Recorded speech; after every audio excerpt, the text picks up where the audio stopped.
حضرت حبیب اجمی کی بات کرتے کرتے تقریر اس مرحلے پر آئی. ایک بڑھیا سرکار حبیب اجمی کی چوکھٹ پر آئی. اس نے آ کر کہا حضور میرا بیٹا گم گیا, آپ دعا فرمائیں کہ میرا بیٹا مل جائے. حبیب اجمی نے فرمایا پیسہ ہے تیرے پاس؟ تو اس نے کہا 2 درہم ہیں, صرف 2 روپے. حضرت حبیب اجمی نے فرمایا لاؤ وہ لاؤ. وہ 2 درہم قبول کر دیے اور اس کے سامنے غریبوں کو تقسیم کر دیا. اللہ والے لیتے ہیں, لوگوں کو دینے کے لیے لیتے ہیں. دیکھیں سرکار حبیب اجمی نے دیا, ان کے سامنے صدقہ کر اور فرمایا جاؤ اپنے گھر چلے جاؤ, تمہارا بیٹا تمہارے گھر آ گیا. اچھا پہنچ, جب گھر پہنچی تو دیکھا واقعی اس کا بیٹا اس کے گھر میں موجود تھا. کہا میرے بیٹے میں اتنے دن سے تجھے تلاش کر رہی ہوں, تھک گئی تلاش کرتے کرتے. کہاں سے تو آیا, تو چلا کہاں گیا تھا, تو مل نہیں رہا تھا. اس نے کہا میں تو بہت دور کرمان میں تھا. پھر میرے استاد نے مجھے کہا جب بازار سے گوشت لے کر آؤ. میں گوشت لینے چلا گیا.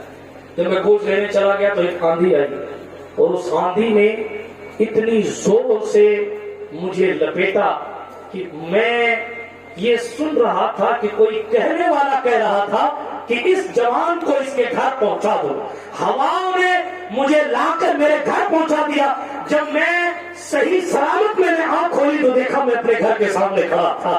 یہ اللہ والوں کی چوکھٹیں ہیں, ہواؤں پر بھی جن کو قدرت اللہ نے قدرت عطا فرمائی ہے. برادران ملت اسلامیہ, یہ وہ مقدس لوگ ہیں جن کی چوکھٹ پر ٹینشن نہیں ہے. آپ بھی نو ٹینشن ہونا چاہتے ہیں تو ان کی چوکھٹوں پر آ کر اپنے رب کی بارگاہ میں توبہ کرے اور اپنے رب کی بارگاہ میں ان چوکھٹوں کے وسیلے سے رب کی بارگاہ میں اپنے تمام معروضات پیش کرے.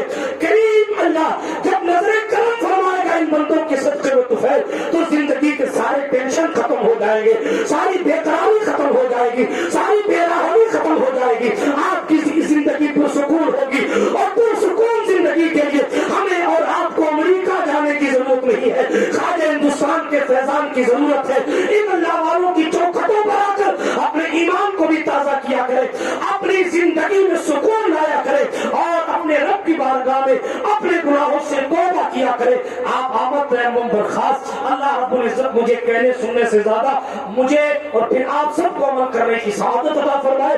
درمیان گفتگو میری زبان سے کوئی جملہ لاشعوری طور پر جانے انجانے میں کوئی جملہ غیر شرعی نکل گیا ہو, میں آپ سب کو گواہ بنا کر اپنی زندگی کی تمام خطاؤں سے توبہ کرتا ہوں. استغفر اللہ تعالی ربی من کل ذنب واتوب الیہ. اشهد ان لا الہ الا اللہ وحدہ لا شریک لہ واشهد ان سیدنا محمدا عبدہ ورسولہ. سبحانک